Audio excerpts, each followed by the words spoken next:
We'll call the meeting to order. Commissioner Sims, would you do the invocation? Yes, ma'am. Lord, we're grateful for the opportunity to be able to come here today. I pray that the things that we say and do would be pleasing to you and that we can serve our citizens with the utmost integrity, honor, and respect. Most of all, serve you, Lord. In Jesus' name, amen. Amen. Pledge Allegiance to the flag of the United States of America and to the republic for which it stands, one nation under God, indivisible, with liberty and justice for all.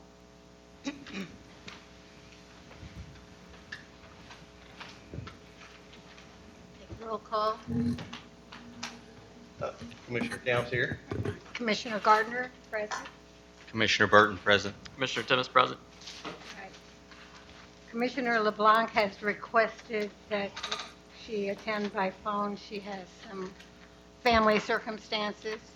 So can we have a motion to permit her to do that?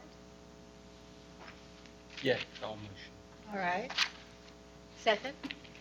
I can second. All right. All in favor? Aye. Unanimous. Thank you so much. Do we have any? Thank you. Yes, you're welcome. Do we have any public comments? No, doesn't look like it. I recognize everybody who's here, I think. And can we have approval of the agenda? I need someone. Oh, all motion to approve, sorry. Thank you. I'll second. All right. All in favor? Aye. Unanimous. And then we need approval of the consent agenda. And let me note that item number 5 has been moved to new business number 3. I think that's appropriate. With that, I will motion to approve the consent agenda with number 5 moved. All righty. I'll second. Second, and all in favor? Aye. All right. Aye. Thank you, Commissioner LeBlanc. All right. Unfinished business. Do we have a representative from Frontier? Yes, ma'am. This is Chad Mintier for the Frontier.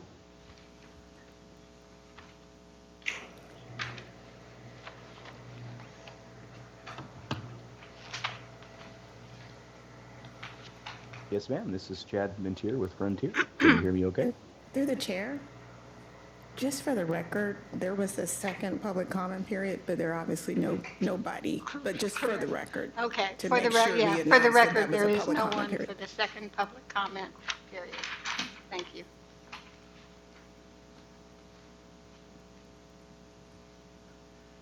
Hi, this is Chad with Frontier. Are you able to hear me? Are you able to hear me? I'm sorry, I haven't got any confirmation that you can hear. And now we can hear you. Okay, good. Sorry for that confusion. So I'm Chad Mintier. I'm the product manager for the Field Seeker software, and I was asked to give a brief update on a project that we started with the district last year.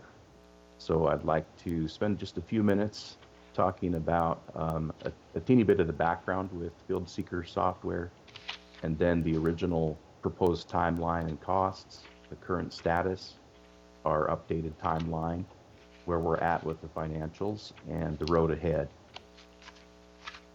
So just very briefly, Field Seeker software is used by mosquito control across the country and across the state of Florida.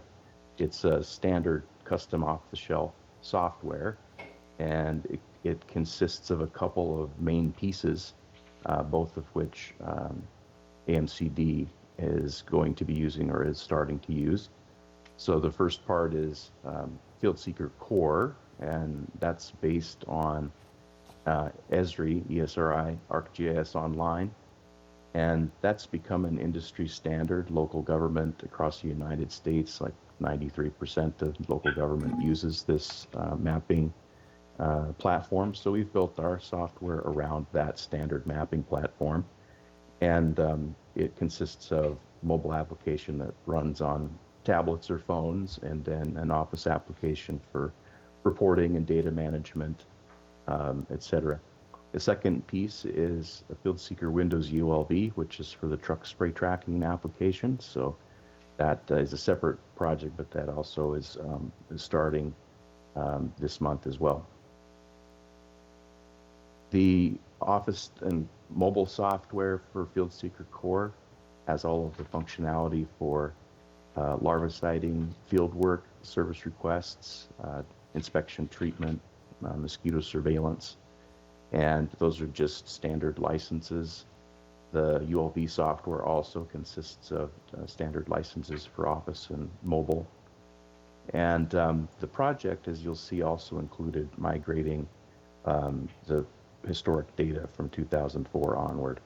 But our portfolio is pretty straightforward, just software licenses, and then we do have Windows tablets that the truck spray tracking application runs on that have good GPS and connections built into them for the sprayers.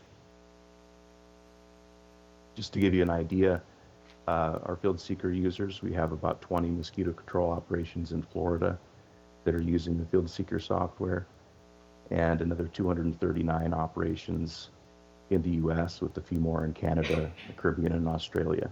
So it's a standard software for all users, but it's very flexible and customizable throughout both the Esri side and then our side. The original proposed timeline and costs, it was about 8 months for the timeline, and the projected costs over a 2-year period were just over $211,000. That included standard software licensing fees of about $47,000, and then service fees for data migrations, software customizations, at a maximum of $144,000, optional on-site training, and then an annual fee to begin in year 2 for annual maintenance. This is what the timeline translated to for that original 8-month proposed timeline. We got our signed contract towards the end of March and got copies of the data in mid-April. So the project involved setting up a test environment and analyzing the legacy data, coming up with a detailed data mapping and migration plan, converting a subset of the data to be able to be used for initial testing, and then following feedback from that, full data conversion for testing and verification. In parallel, we were working on public notification application workflows. And then towards the end of the timeline, as we got into testing, software enhancements that were defined in the project would be implemented in a couple of different groups. We had hoped to go into production by the first of the year. The revised timeline looks like this. It goes into March, April. A couple of things to be determined would be when to go to production. A few of the factors in these extension of the timeline. We knew that the database would be complex, and 2004 till current, there's a lot of data in there. It was more complex than even we thought, even though we've done some of these conversions before. So that has taken a bit more of our time and effort. On the other hand, we had some things that in discussion were removed from scope, at least to begin with. So some of the things around the public notification app, we were able to table those and provide a credit back for that purchase. There's also one of the developments as we began the project was the implementation of the Bamboo HR system, and it impacts this project in a positive way. The legacy database blended both data collection and field activity collection and tracking with some of the things that are handled more traditionally by an HR system. So part of the ongoing discussion has been to separate out those aspects of data entry that are already handled by a system like Bamboo HR, and that the integration between the two systems is much more simple or straightforward than we originally thought. So we were able to shrink the scope of that a bit, which was a positive. One of the other factors is that because we are using the standard Field Seeker software as the basis for this project, the enhancements that we were doing We want to do that to our latest and greatest. We had a project in parallel with the AMCD project that applies to the rest of the user base. Our Field Seeker Office application had some older Esri tech and some older web tech. We were already in process of migrating that for the rest of the user base at the beginning of this project. We had anticipated being done with that in early October, and it ended up being early December. So we weren't able to get a subset of data for testing until end of November, beginning of December. And part of the benefit, though, is that this application that AMCD will be using will be the same one that the rest of the user base will be using. And we elected not to do the training or orientation on the older app and then have to turn around and train staff again on a newer app. So that app is now, all of the standard components have been migrated, and the enhancements for AMCD are also nearly completed. One of the challenges as we head into this time of year, because we weren't able to flip the switch in January, is just that we get into the field season. So we're going to be conscious of that as we work with the staff to get oriented and trained and get feedback from them. Just an update on the financials. So we did bill the standard licenses in June of last year. And the public notification app, we credited back the purchase of that because we've got other ways that we can implement some of those communication tools. And that's been discussed with the management group over there.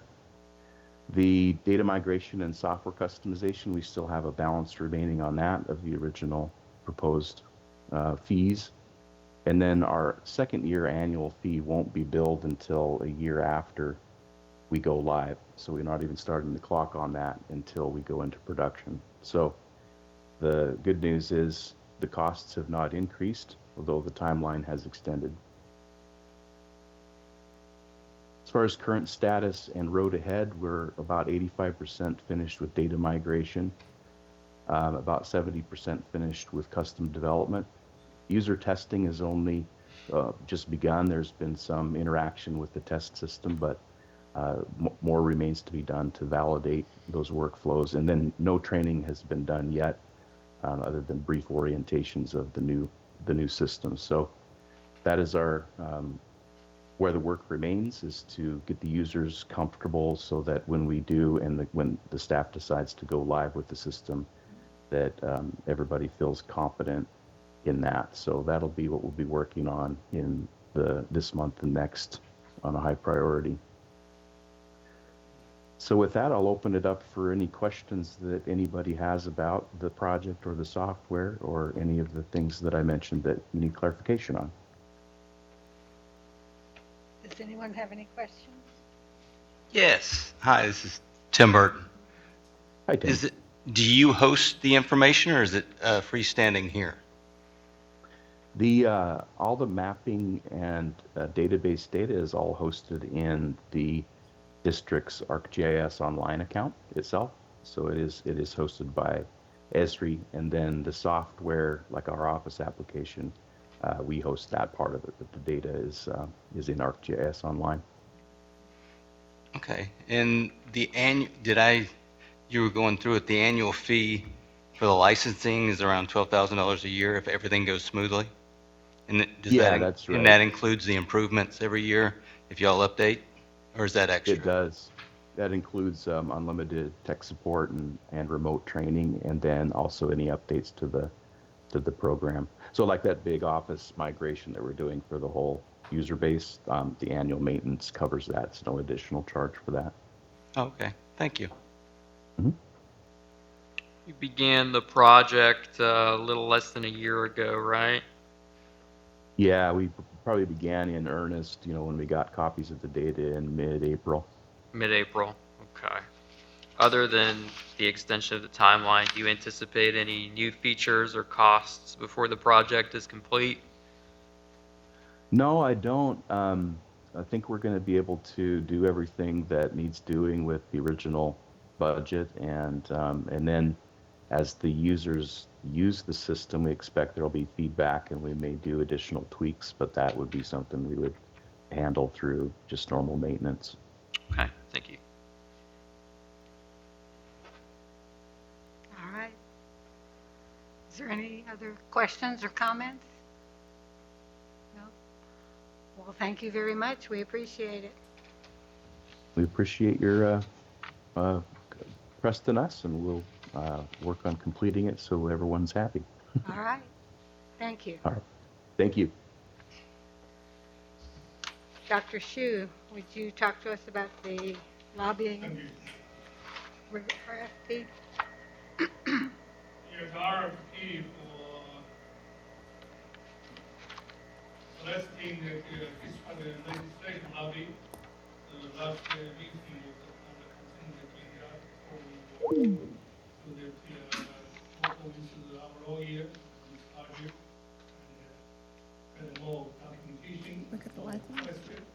How do we just in the call? Oh.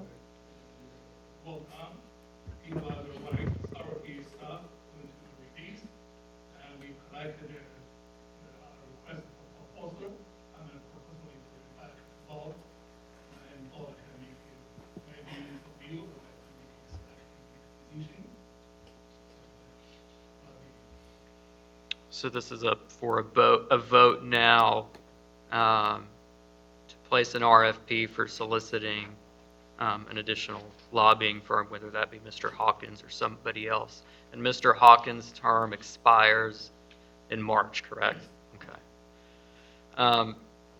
Just some brief discussion on that from my end. I know we currently have the FMCA, the Florida Mosquito Control Association. They act as a lobbying firm, and one of their main functions is to lobby the legislature for funding. Right. It's something that they've done since 1949. Mr. Hawkins' term currently expires, I believe, in March, to the end of March. We currently have 2 lobbyist entities working for us now.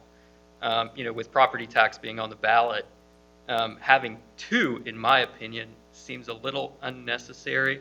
I don't think Mr. Hawkins will be able to achieve anything additional that the FMCA isn't able to achieve currently, now that it's already on the ballot and it's being talked about. So I just don't want to be paying for 2 things at the same time, and that's my position, certainly. I don't know if anybody else has any thoughts. Dr. Quells, do you have some?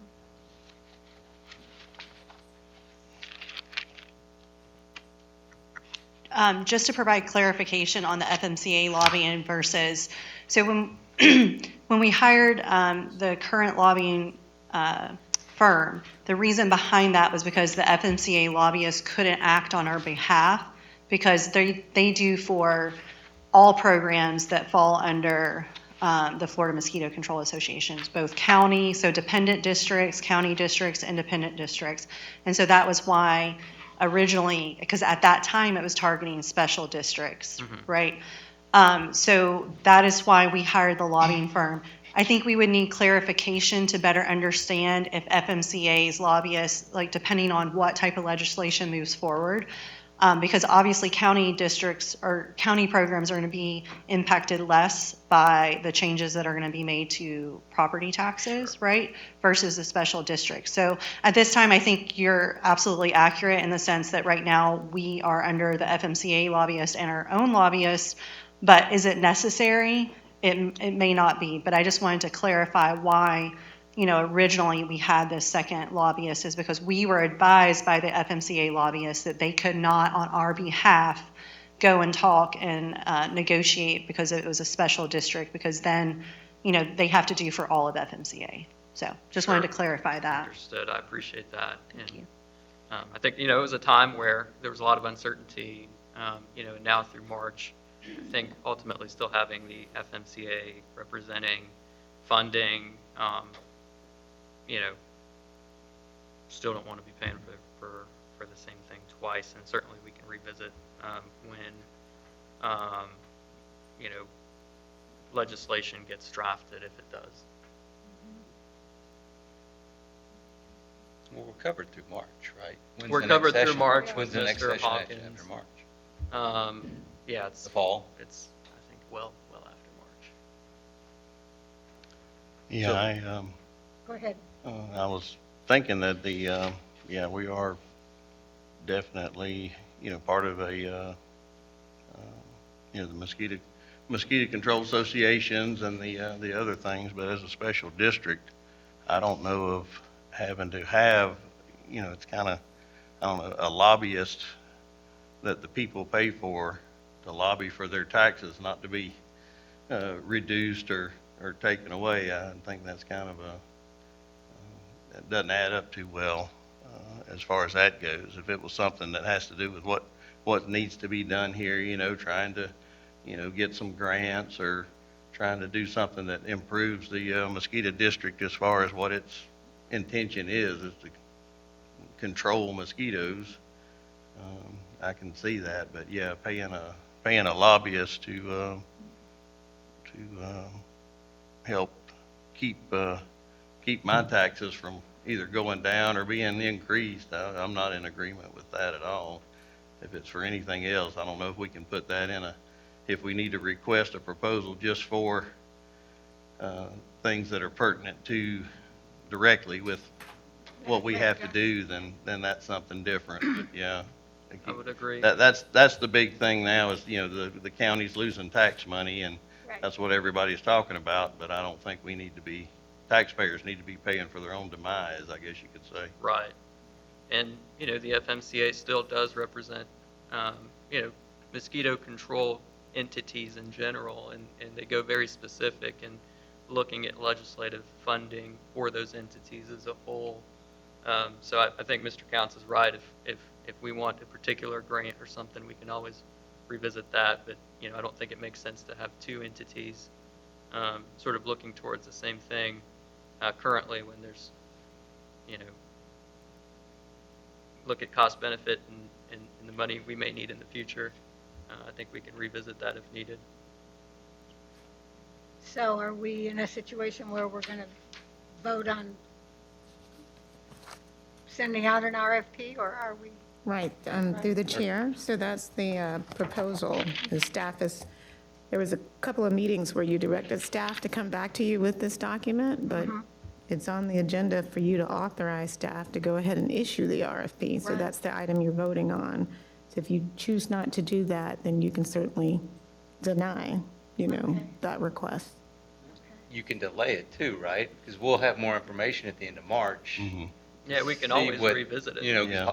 Mr. Hawkins will come in and hopefully and give us a synopsis of what happened. Yeah, absolutely. If we don't, Yeah, I mean, through the chair to Commissioner Burton, in my mind, delay and vote down is the same thing. They're just not moving forward immediately. You could delay for a time certain. You could delay 90 days, bring it back. You could bring it back to your next meeting. You can control that timing of when We you could bring even this bring it item. back up if needed, right?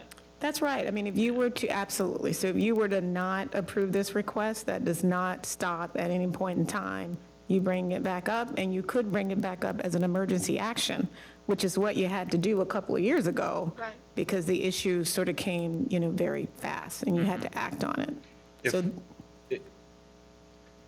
if we do bring it up and it goes out for bids, there's no guarantee have that we have to fulfill No. that, do we? right, so you Okay. could, alternatively, Okay. you could also vote for them to go ahead and issue, the RFP, get those bids back. The only caution I would say there is that, how long, quotes are Lot only of good work, for a yeah. certain amount of time. I mean, usually after 90 days or so, people aren't going to hold their rates and things like that. Okay. So take that into consideration.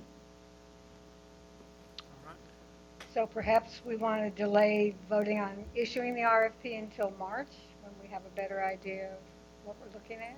Yeah, I agree with we could do that, sure. Right, so that would be a motion to postpone this item to the March agenda. And then I suppose we're going to have Mr. Hawkins in March. Okay.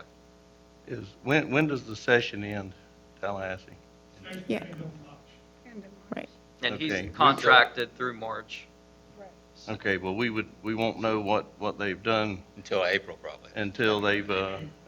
till the end of that session. And so, then we will know if there's something that affects us that we That's really true. need to go after. So That's true. I would say maybe April before we. April, makes sense.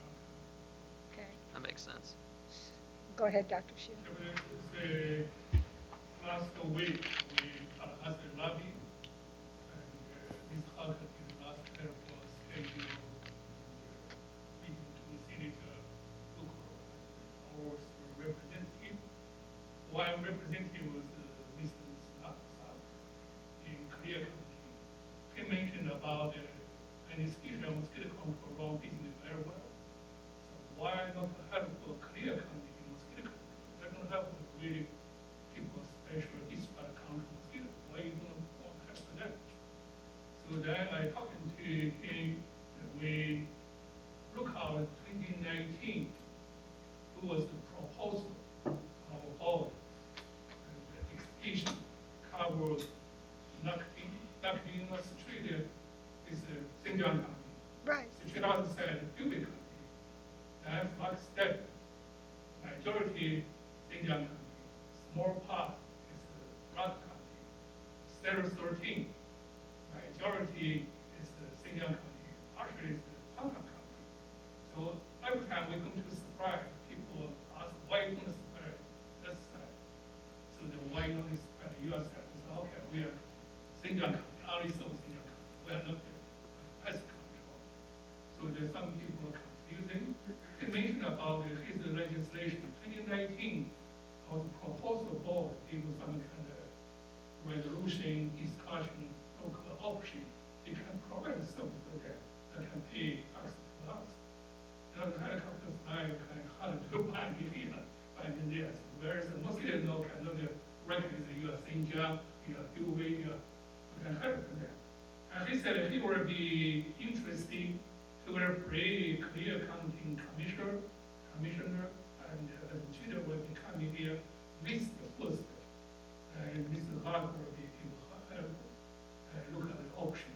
How can we maybe have an MOU, or maybe just partially, he will make a bill proposal. So then you definitely local people vote, agree, yeah. Except firstly, in our board made a resolution willing to accept that, and then to support the party to vote. It's a long way, we did look at it. It's very probably possible in the future we need somewhere starting to deal with this. And he talking to Mr. Staff, representing his very thinking, very wonderful, why you as we can see, but there's a long way to go when we look at what's happening. He said he will need a proposal to increase the field. So this will maybe future we need to think about.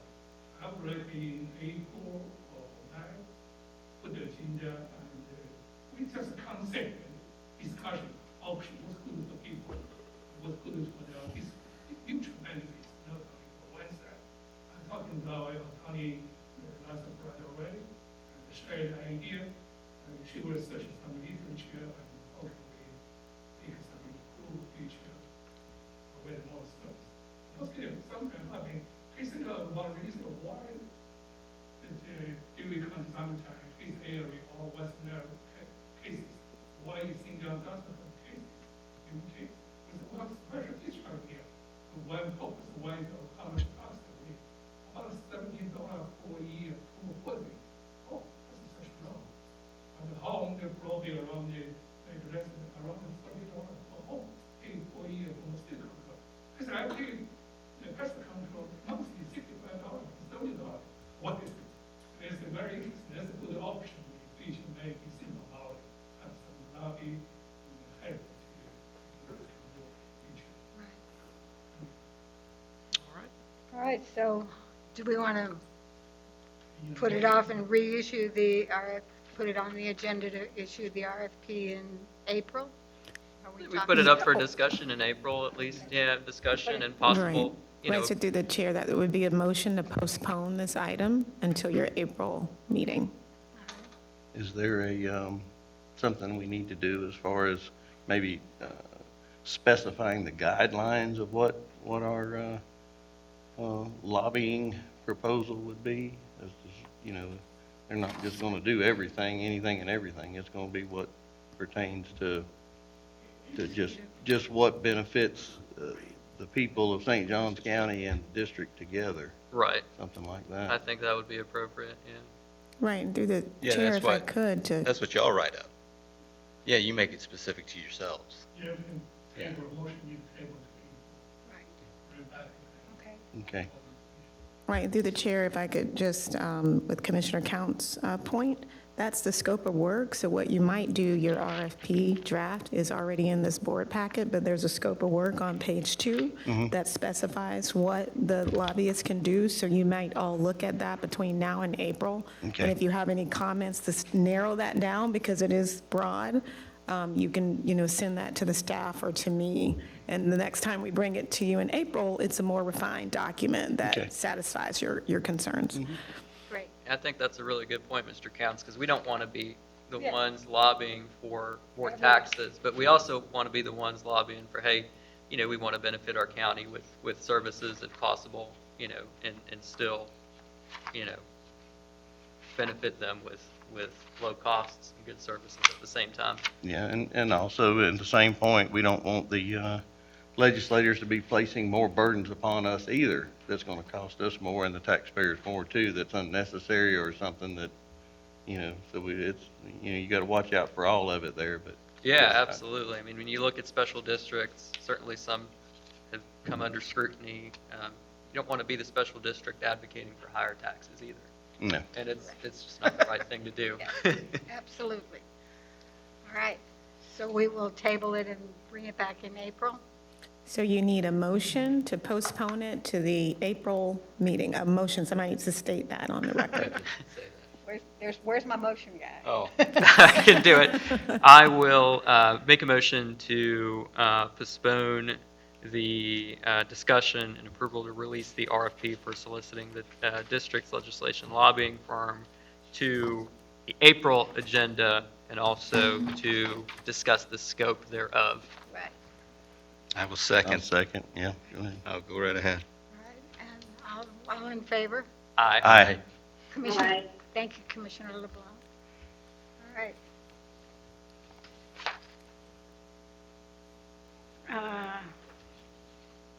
Now, under new business, the Dodd course and the Tallahassee legislation report. We have one employee to be keeping the class. It's mostly the technician. It's a very good class. Some new technician. He took some engineering class, almost technician. Some kind of different class, all the commissioner and other commissioner directly one station. So that since this year, with the less number of people who still work under people education. So it's basically the idea, hopefully next year has more improved, more commissioners. Usually the commissioner session after, direct session after 9 afternoon, 2-3 hour commissioner directly together. Most deal with policy and some law legislation. This year, things also number probably around 25 on the story. So this year is a strain. So that is February 2nd and 3rd. I'm going to call me. So we joined the radar has a legislative meeting, chairperson in the naked. So the way Lucky and Ms. Luck, and before we're going to just schedule very well, so we meeting that our local representative, Amy Tender, welcome to help with information. So we give the radar mostly control talking point, legislation talking point. Also give our annual program report. This is every yearly update on the summary legislation with picture on the annual program report. So they're very happy to show the first show the picture, to come here with them, very happy. So then we give the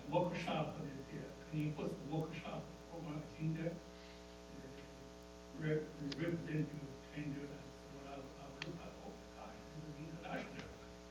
From Switzerland, from Taiwan, from Africa, from Thailand, from fishing. It's about over 60 fishing. Very busy, more than 15 minutes in crew. Major Army plus military. Thank you, Dr. George Klein from Navy. Probably more Navy military join the workshop.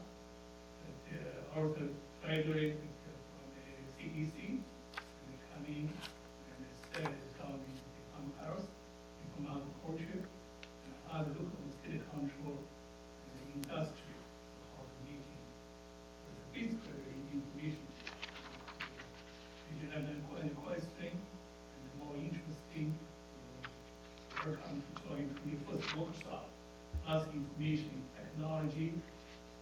Also, the March 2nd to March 3rd, we host Florida mosquito control flying class. Today I saw the registration information 70, people over 70. They include our employee probably around 90.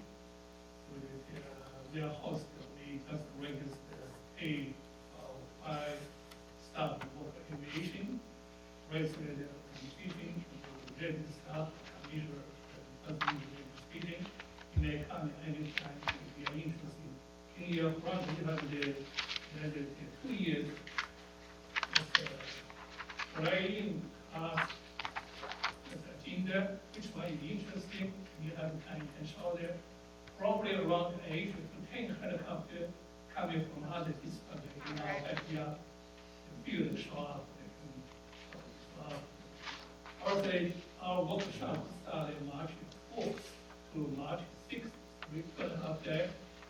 March 3rd, afternoon, we have our annual fourth executive official, also the consulting and collaboration meeting. This meeting mostly with the industry to share information, encouraging technology, and discussion what we do this year, collaboration what we should together. Yeah, most of our collaborators every year, springtime discussion and sometimes busy stuff work. Very good. If you have time, welcome to join.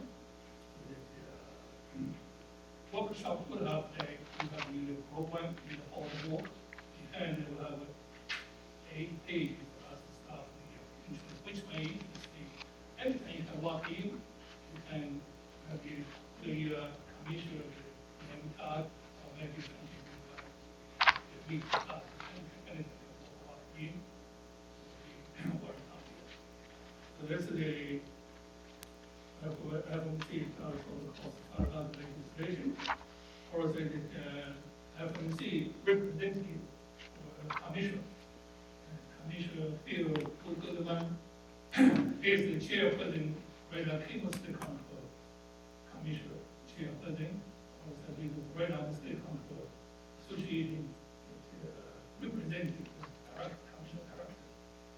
Commissioner in the work of maintaining in the child hall, CDP, which again we using the seating. He's a very good speaker. He's waiting time here during the dinner. Actually, fixed. It's Thursday night. So you are invited, you are from family invited, coming here. So we can invest there. We will talk about how mosquito control impact economically in Florida, in history, which is very important, very interesting topic. The topic we just let you know next week, we'll send information. We need a head account, so we can use the handle of the account. Probably around 100 people to the total. To the workshop, our workshop usually around 250 to 300. So this year, a little different. This year, budget cut everywhere. Probably maybe around 100, 200. FMC is usually 180, last year 180. So 2003, the host, first time, is 160, 65, 60. And this year, so far, 170 registration. all the rates and the county, some of the rates on the site, very respect about 100 people. Daily class. Workshop, then we go to 100 calculating on the unit for everything.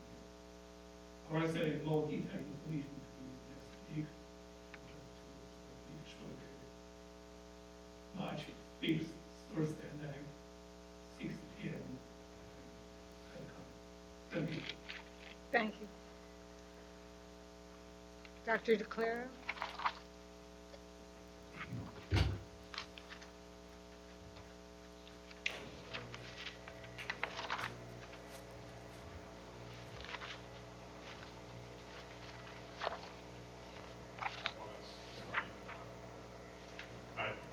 Since last time I addressed the board, it's changed quite a bit. So I'm Dr. Joe DeClaro. Haven't been at AMCD very long, coming up on 2 years after I retired from the Navy. The first year I gave this presentation, I was just still getting my feet wet, so I'm glad to take it now, at least to have a better grasp of what we're doing. And we're starting to work on this.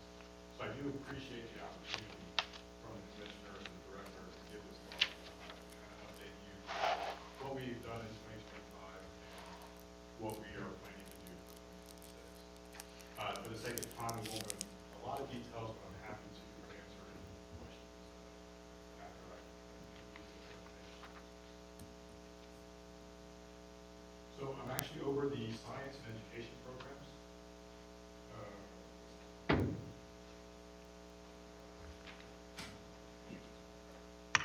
There you go.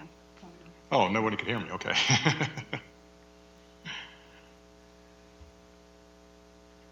All right, this is not. Rick, could you advance for me? So.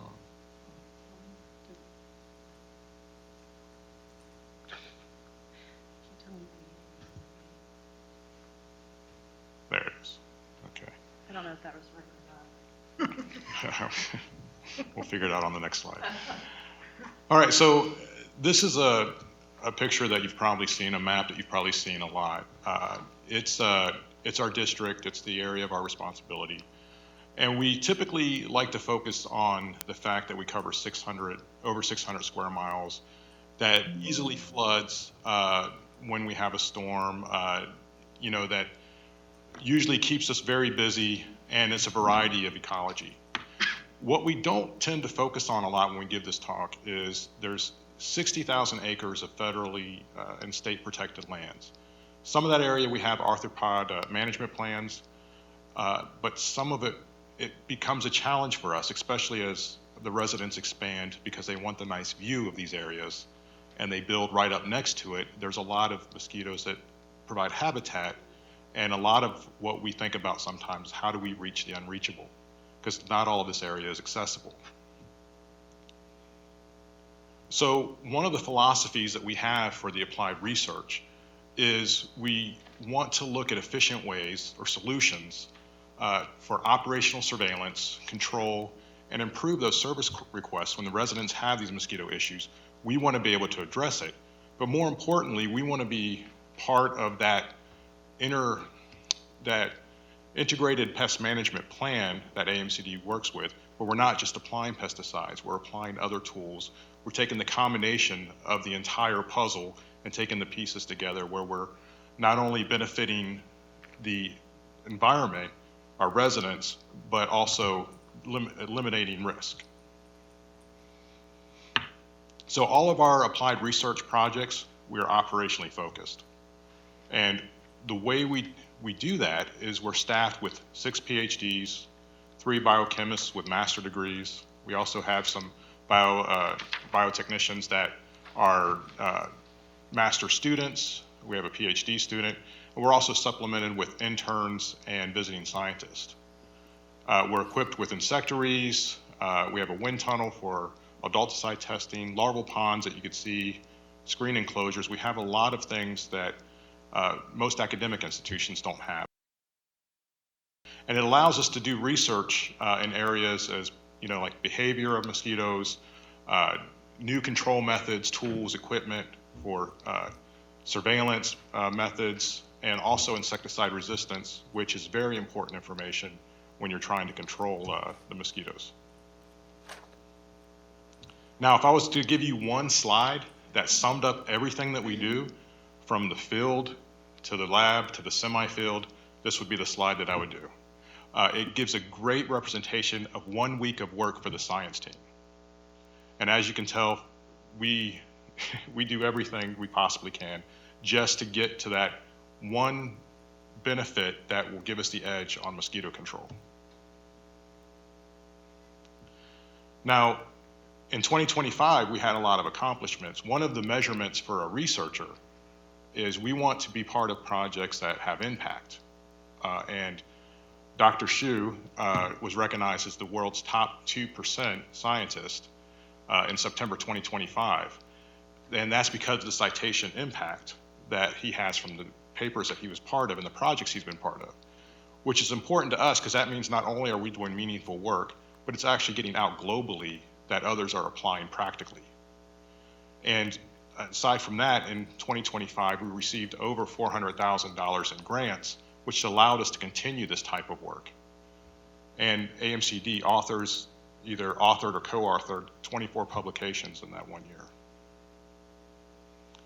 Now, what that looks like is, I'm not going to read every partner, is we have a long list of federal, state, academic, and industry partners that came to us either requesting to work with us, or we saw a request for proposal and said, you know, we should work with this other group because they have aligning, initiatives that we have that will support our operational program. And two of the industry projects were actually GLP, which stands for Good Lab Practices.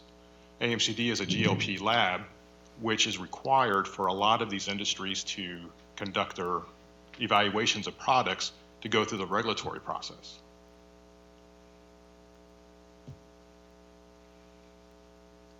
Now, aside from all of our federal, state, academic, and industry partners, we also have a large international footprint, and we routinely get international scientists that want to come to AMCD to work with us. We've had, last year, we had a team from Mali, Taiwan, and India, all working on attractive toxic sugar baits. And it's something that's kind of novel in its approach, and it's still in development, so it's nice that we are actually able to work with the international community to help develop those tools. Now, aside from all the great projects, the science team is also directly involved with some of the operational decision-making with the Sentinel Chicken program. Throughout the district, we have 10 Sentinel Chicken sites, and each site has a coop like the one you see in the picture. Each coop has 6 chickens. So the science team once a week goes out, draws blood from these chickens, brings that blood back, processes it, and we will test it for West Nile virus using ELISA. After that, we will do whatever is left in the serum. We send it to Tampa, to the Florida Department of Health, where they continue to test it for other viruses and then confirm if we get a positive in West Nile virus. The reason we do an in-house test is because we can have the answer the next day. If we have the answer of West Nile virus the next day, then we can give that information to the operations team, and then they can deploy the technicians to address or spray that area if we have a positive. In 2025, we had 15 West Nile virus cases. 2026, we're hoping to expand by 1 chicken coop because we want to just cover an area that not necessarily a gap, but we just want to have an additional Sentinel site to hopefully have a more indication if we have those issues. We're also going to collect mosquitoes around the coops and test the mosquitoes for viruses, which is a nice segue to introduce you to Dr. Sarah McCormick. Dr. Steve Pepper left AMCD, and Sarah McCormick is his replacement. She's our molecular entomologist. And now that we have a molecular entomologist, we are hoping to expand our Sentinel Chicken surveillance for our arbovirus surveillance at the chicken sites, like aspirating live mosquitoes, and also using gravid traps, and possibly doing some horse stables, getting mosquitoes there, because one of the viruses we're looking at is equine encephalitis, and we would like to maybe have early indications of if that's circulating in the area. The other thing we're hoping to expand upon is evaluate insecticide resistance in Culex. We've done some preliminary, we have some preliminary data, and we would just like to get a better indication on how much insecticide resistance we have in the Culex. As well as we want to do some preliminary physiological tests on the midgut of mosquitoes. Now, aside from that, our science team also is running the sterile insect techniques program, and in 2025, we did a lot of radiation dose mapping, optimization, mating competency, and really that was because we need to make sure, as we release these mosquitoes, one, they can live in the environment, two, that they're actually sterile, and they can actually do their job by eliminating those cryptic habitats of mosquitoes in that area. And part of that was also a mark release recapture, where we actually release those mosquitoes. We set traps after applying a fluorescent dust on them, and we try to collect our own mosquitoes back to see how far that they're actually spreading, which required a ton of community outreach and education, because that's all we needed was a resident to see a fluorescent blue or yellow mosquito and say, okay, what is this? The phone calls would have rolled in. So in 2026, we're hoping to do the mark release recapture again. Dr. Qualls has been very intimate in getting this program up and running, and we're hoping to start doing or conducting operational releases in May through November. Now, also in 2025, we had a collaboration that was an FDAX grant with the University of Central Florida, and it was to evaluate a biomaterial engineered tissue, or cap gel. The purpose of the cap gel is UCF is hoping to put it out in a device, and that instead of having a sentinel chicken, you would put this device out, the mosquitoes would feed on this artificial material, and we'd be able to detect viruses, and if there was no viruses, or even detect the presence of a mosquito by the saliva they leave behind when they probe. What that requires is, of course, a device to deploy, and then a molecular technique with microRNA, which we've been part of this project in the development. We did a lot of insectary work. We've done a lot of molecular work to assist UCF in this. We are at the stage now where we're starting to do semi-field testing. That's why you see the small cages set up between our enclosures. This year, we're going to be doing that again. The UCF team has already done this with Aedes mosquitoes, and now we're moving to Culex, and that's where our role is. We were looking at Culex, and if we can actually put this out in the field and detect the number of mosquitoes that fed on it, it's very interesting. Aside from that, more locally, we're working with the Guana group. Guana started a project in 2024. They received NOAA funding, and they wanted to collaborate with us. They've always looked at, the impacts of the tidal wetlands and their vulnerability, but they never looked at the mosquito population. And what we realized after talking to them is, as they're worried about all the environmental changes, those environmental changes that they're worried about could be indicators for us of the mosquito population that develops. So, as I mentioned before, our residents are moving further and further into these areas that have a lot of salt marsh mosquitoes. So our plan is to monitor those environmental indicators, give that information to the Guana team, and then we will also monitor the mosquito population and see if we can correlate or design a model that will let us know when we should treat those areas. Now, being a retired Navy guy, the DWFP is close to my heart. This is a deployed warfighter protection program. We currently have a collaboration with Ohio State University. So in 2026, we will be part of this project to develop a novel, safe pesticide that's environmentally safe. And it's going to require a lot of the science team to not only look at larvicides in our larval ponds, but also do adulticide, which adulticide evaluation in our backfield is usually a night operation, so it's usually long days, long hours for the science team. But it's really, it's nice to be on the developmental side to see a novel insecticide go from start to, evaluation to hopefully regulation one day. And then we are working with the University of Nevada, Las Vegas. We started this this year, or in 2025, and we'll continue on to 2026. This collaboration is funded by NIH. And you see the word malaria up there. It's actually a malaria project. But the stipulation with NIH funding is you have to do a certain portion of it in the States. Luckily, we have the enclosures that meet their needs. And the way an experimental hut typically works is it's a fixed structure.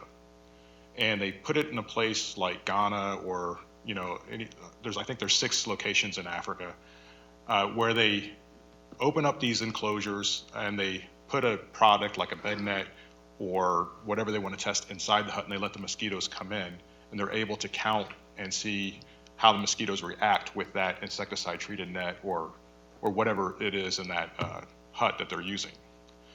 Now, for us, we're evaluating these 3D printed entries, and to replace these fixed huts, they want to use these tents. And the tents are good for us because these are mobile, semi-filled testing huts. So when we're talking about using the salt marsh or other remote, austere areas, even in our district, if this turns out to be something that's functional, we can actually use this kind of as a mobile lab at times when we need to go and evaluate products out in the field off campus. So it's kind of a mutually beneficial product, hopefully.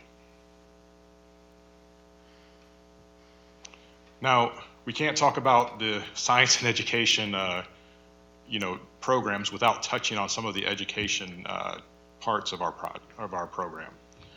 And I won't get into the Disease Vector Education Center because you've already had a talk by Jency on that. But I just want to our role with the education side is outreach, school programs, on-site tours, community service, science fairs. We also do a lot of work with pest control companies and other mosquito control districts will come here for education. But the interns are a big part of our supplemental staff is when we have interns from universities and colleges, especially like UF entomology students. That helps us a lot supplement some of our shortcomings when it comes to staffing.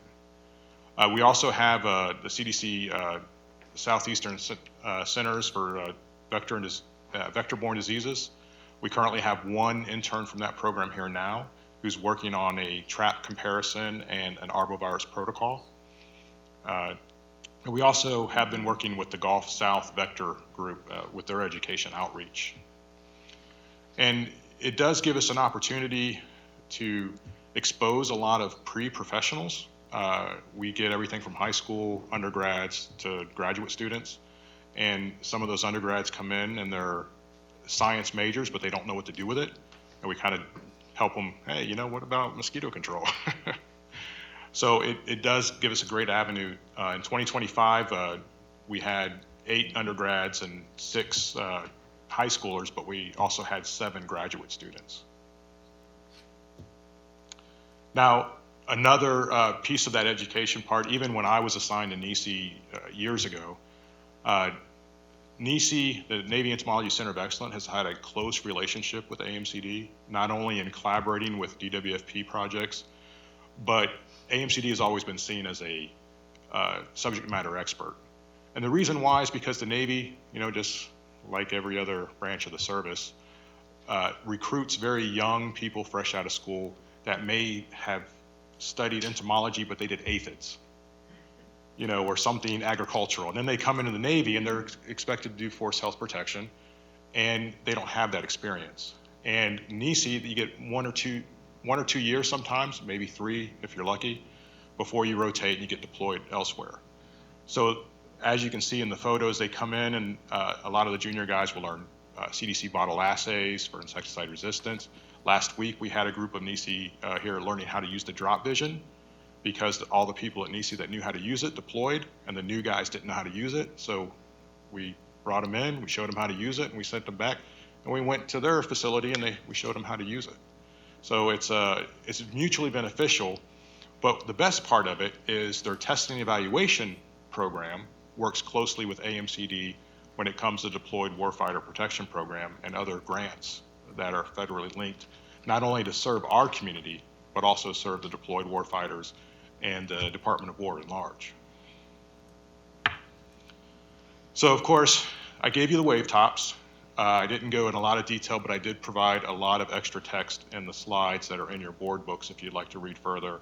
Of course, I'm always here, so you can always ask. Dr. Shu would be more than happy to show you where I'm hiding. But I can't do this without the science team. And luckily I came in and there was already a great team established, and it's gotten better over time. And I would say none of this is possible, not only with the science team, but without the operations and the aviation team that back us up and that we support them. So having said that, if you don't have any questions, that is all I have for you. Appreciate your service, Yeah, Dr. thank you. DeClara. Dr. DeClara, Thanks. appreciate it. Does anybody have any questions, Dr. Some DeClara? quick questions. Oh, sorry. Appreciate it. Thanks for your service to our country and our district. Appreciate that. Are all of our collaborations grant-oriented? For all the grants that, or all the projects I've done since I've been here have all been linked to a grant. And if we have any projects that are not grant related, it's usually for information directly to the operations team. Okay, so we're getting resources and we're getting information from those Correct. collaborations. Okay, Correct. fantastic. And I will point out too, I didn't dwell on it, but the first quarter of this year, we've already received like $100,000 in grants. Okay, wonderful. Appreciate that. Does our staff travel internationally as well? No, Okay. since I've been here, we haven't. But if there was a grant, it would have to have travel associated with it. Understood. Okay, So- that's pretty much what I'm asking. I appreciate that. Are our high school interns paid? So most of the high school interns, we get them from Ponte Vedra, Mm-hmm. and they just have to get 150 hours, and it's Okay. more like a job shadowing thing. Yeah, So, makes sense. I knew we had some sort of, I think it was like a genetically modified male mosquito we don't do program. that here. No, we're not doing that anymore? No, so we use radiation, which is like X-ray. Okay, And, this is a technique that's been used since the 40s with actually the primary screwworm. That was the main function of sterilizing them when they drove. yes. They drove them out of Texas all the way down Mexico.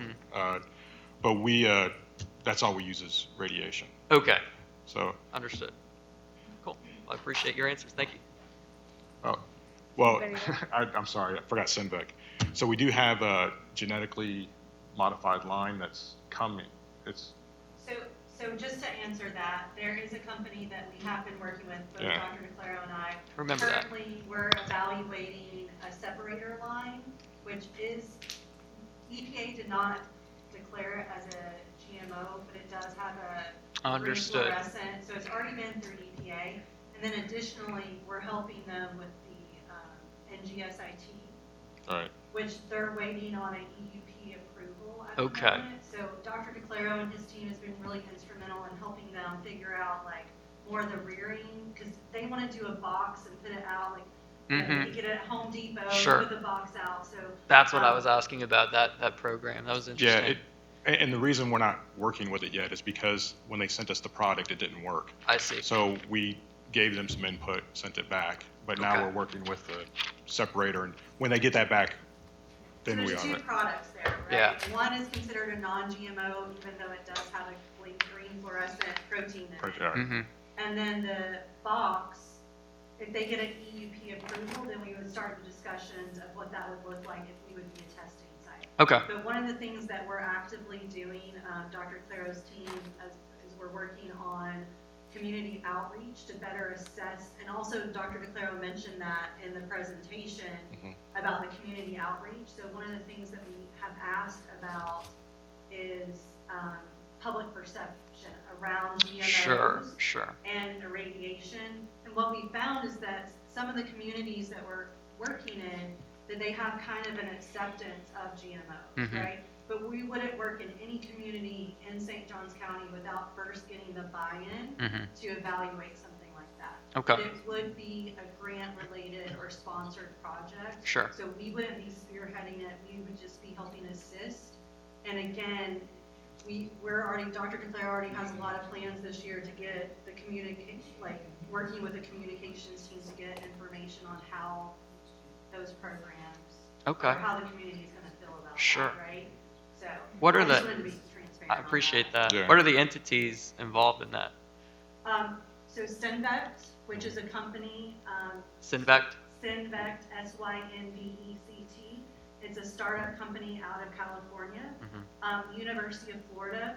Okay. And then there is a company that makes a specific machine called COPAS that is involved in helping detect the GFP that's in the mosquito line. Okay.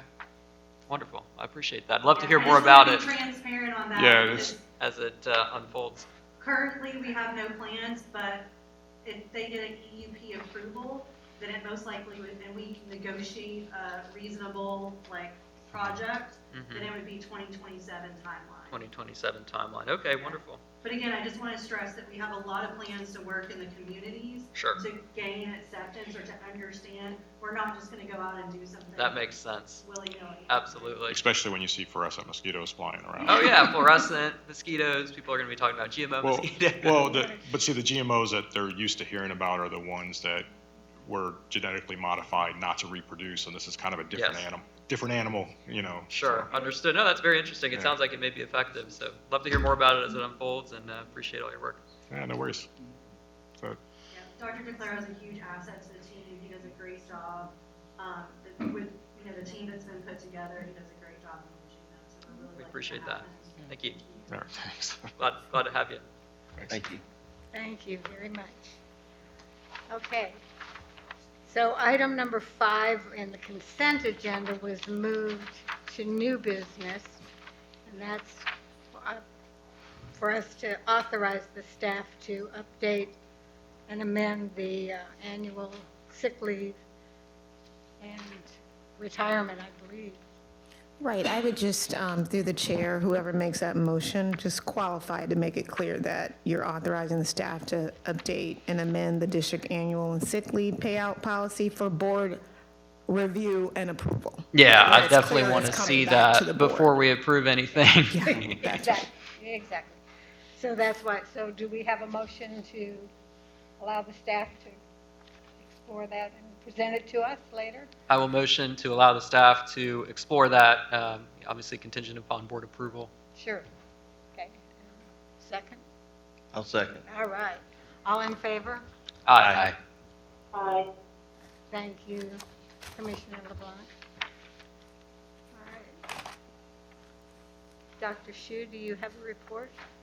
Thank you. Yeah, it's due to cold, July through July.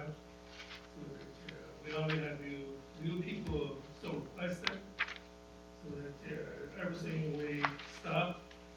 Still found some labor, doing the fund labor and the kill labor, still labor, some area. And we not maintain the work, power wash, repair, and our training. Winter time because of the license, request some continuing education degree, include the short course, workshop, or the inside training. Today, training for IT mosquito, different training. So everything is ready to prepare for season. Because all the deals in March, the workshop. Our workshop money. So the next month, and where I will Dr. Wendy, our president, talking about ICT, all the ICT was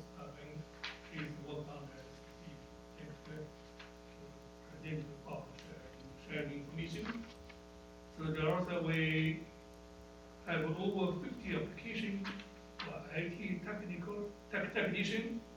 So we interview 4 and give 2 top recommendations and ask the chair. So we hire 1 from the art and the school board IT technician. So will be he lucky after the second interview. It's a very good worker. And technique, lots of new technology. It can help the next few years move the technology move on. Very good worker, hands-on worker.